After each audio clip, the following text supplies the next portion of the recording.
All right, Craig Hocknull here, coming to you from GlenArbor Golf Club in Park City, Utah. This is where I get to call home as the director of instruction. This is my office. Welcome to my beautiful view. Very blessed, obviously, to be able to teach in this environment. We have such a wonderful membership, always looking to grow and learn. And this is the main reason for this video. There's a lot of misconception in club fitting, and I'm just going to kind of go over a few of those things for you. We usually start the game of golf, somebody hands us a golf club and we start swinging. Well, that'd be like me handing, say, my oldest son, JC, a size 9 shoe because that's what I wear, and I say, JC, this is what you need. Go figure out how to play golf. Well, JC, I believe, is now a size 13.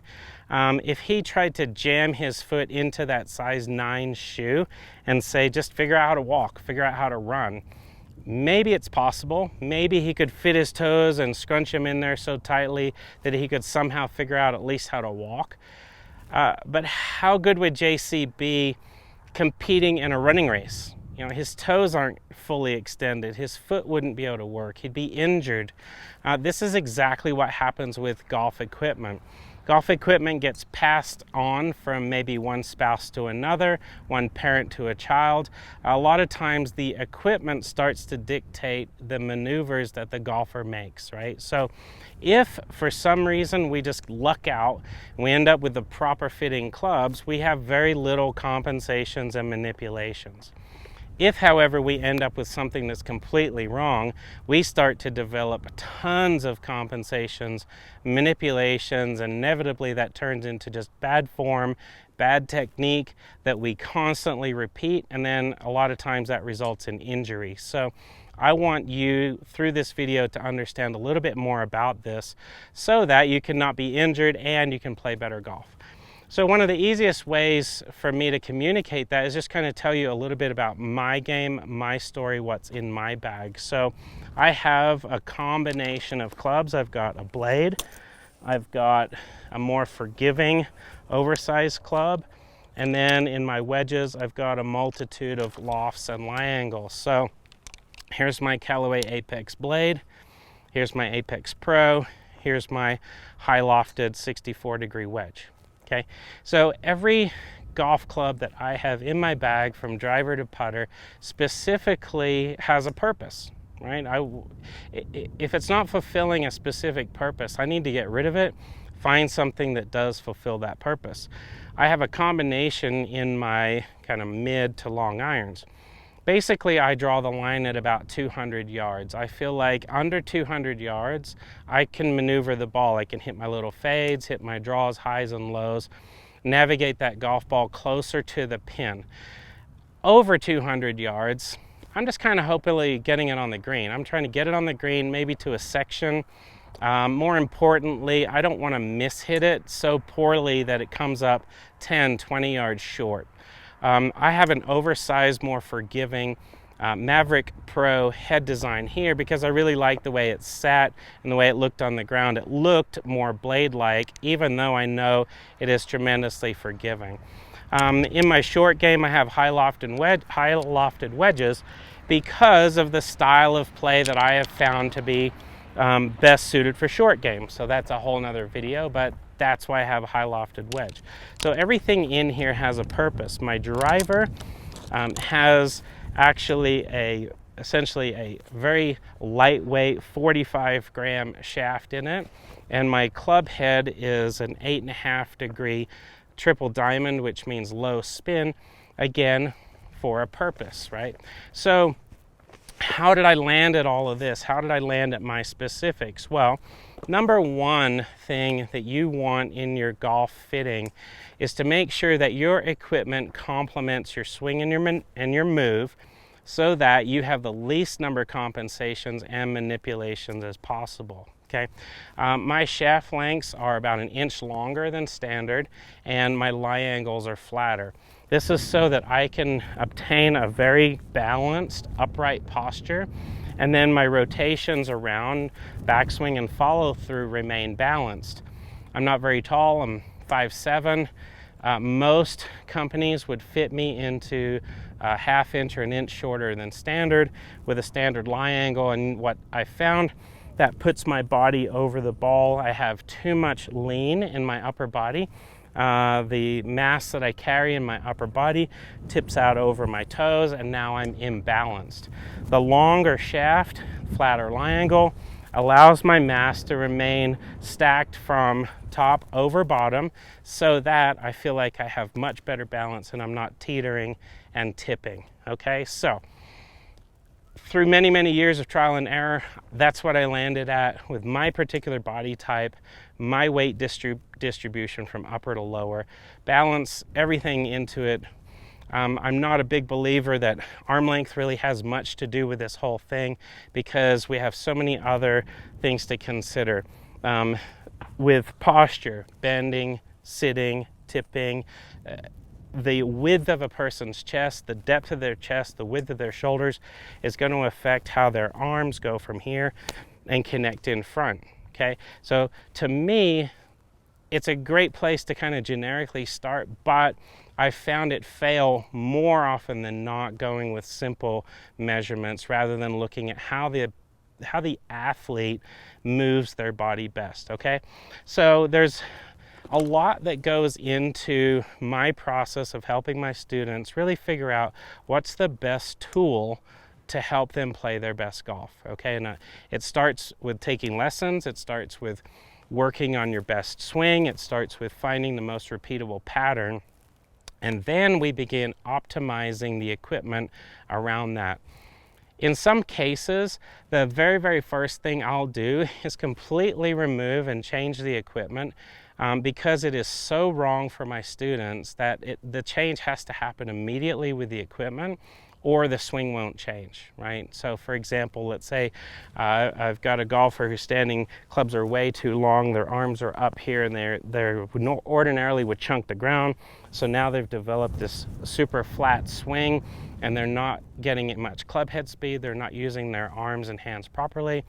I'm going to get rid of those clubs right away and start with something that's going to put their body in a more conducive athletic motion style, right? So we have biomechanics, we've got physics. These things need to work together so that the athlete is doing the most complementary set of movements to hit the ball straight. And we want to simplify this as much as possible. Even as a high-level athlete, somebody who has good hand-eye coordination, good balance, I can take essentially a piece of equipment that is ill-fitting. I do it in every single one of my trick shot shows. Take something that should not work and make it work. However, if I want to play my best golf, I don't want to tap in or exhaust every ounce of athleticism I have just to hit a golf shot straight. Okay, that should be very easy for me to do. So what I want to do is choose the simplest range of motion, simplest movement, simplest way to connect myself to the ball, which is through the club. How do I fill that gap properly so that all of my movements, whether I'm extremely athletic or not, are done in such a way to produce a consistent strike on the ball. That piece of equipment that fills that gap is crucial to making this task easy or difficult, right? So I've got two 7-irons here. You can see, as I set them on the ground, there's about a 2-inch difference in length. One is kind of an oversized forgiving cavity back. This is the Apex DCB, and this is the Apex TCB, which stands for Tour Cavity Back, which is very similar to the X Forge. This is the Tour version. Now you can see there's a weight port here in the back that I can screw this out and add weight or subtract weight. When you're talking about weighting of a club head, what you're looking at is tempo and timing, right? So if I've got something in a shaft that is extremely stiff and a very lightweight head, that's like swinging this end. It's very boardy, and I have a very hard time feeling where my swing is in space, right? If I have something that has a heavier head, more flexy shaft, and as I make my swing, I can kind of feel where the club head is. I can feel a little bit of shaft load. That's going to help me with my tempo and my timing. So in my particular clubs, I have a recoil shaft, so a graphite shaft. I have a stiff shaft, not an extra stiff. It's 110 grams. Now, my shaft flex is halfway between a stiff and an extra stiff, because I take the stiff shaft and I trim the tip section about half an inch, which makes it just a little bit stiffer than if it went in its regular length. Okay, so it's basically trimming the most flexy section of the shaft to kind of firm it up a little bit more. I also use a jumbo grip that I stretch down about an extra inch. I want to make sure that my hands are on the club lightly, so I have a fatter grip so that my grip pressure is light. So as you can see, I have a unique setup, and I help my students not necessarily get that unique, but what I do is I help them figure out what's the easiest way for them to move and what is the most rewarding piece of equipment that fills that gap. We want that piece of equipment to work for us, not against us, right? So I'm going to give you a little tour of our fitting area right here. So let's check this out. We have a cool fitting bench that we have created. I've got some clubs laid out here in the Callaway lineup. We've got the Epic Max, Epic LS, Epic Speed. Here's the full array of irons new for 2021 for Callaway. I've got a weight scale that I can use in grams. So I set my tariff, change that little guy to grams. I can measure club head weight. So I've got a Maverick Max head, 265 grams, right? I've got my Callaway Fit. This little gizmo goes on the end of the shaft, works with an app on my phone to help me register tempo, timing, different factors. So I've got some face tape. Typically don't use a whole lot of lie board, but it is there is a use for it. What I like to use over here is my bending machine that is housed directly on the back of my golf cart, right? So I've got a Mitchell Loft and Lie machine right here. I've got one of my students' clubs in here, so if I go ahead and measure, I'm at 61 degrees lie angle, and I've got 44 degrees loft. This is another outside the box concept. I'm actually going to take this club and push it up about 2-3 more degrees like that. This gentleman has a bad back. I pushed him all the way up to 67 degrees so that at an extremely upright lie angle, he has the ability to stand up tall and make a better swing. So over here are all of the shafts that go with all of those club heads. So out here we have TaylorMade, Callaway, Ping, and Titleist. And then we get to work on our swings on the range here. And then if I go through our cart again over here, you can see we have these drawers full. There's our Titleist gear. Got some Titleist irons up here. Callaway right here in the middle. TaylorMade over on this side. So what we have is the ability to really refine what it is that we're doing with our students. So if you come out to work on the driving range to get fitted, the thing that I like to really present is I want to fit you to the future you, not to the present you, okay? So let's say, let's just talk about something simple like weight loss, right? I've been losing a little bit of weight. My pants are a little bit baggy on me. Let's say you went to your personal trainer, fitness trainer, and you said, my goal is to lose 1 inch off my waist.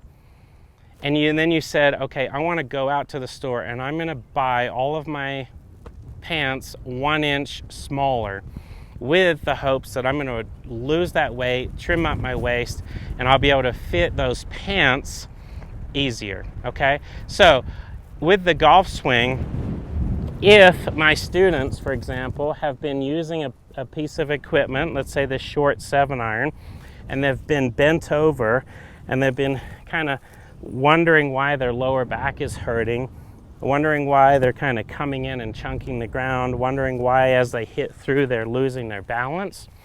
and I look at that and I say, you know what, that piece of equipment is ill-fitting and it's causing you problems.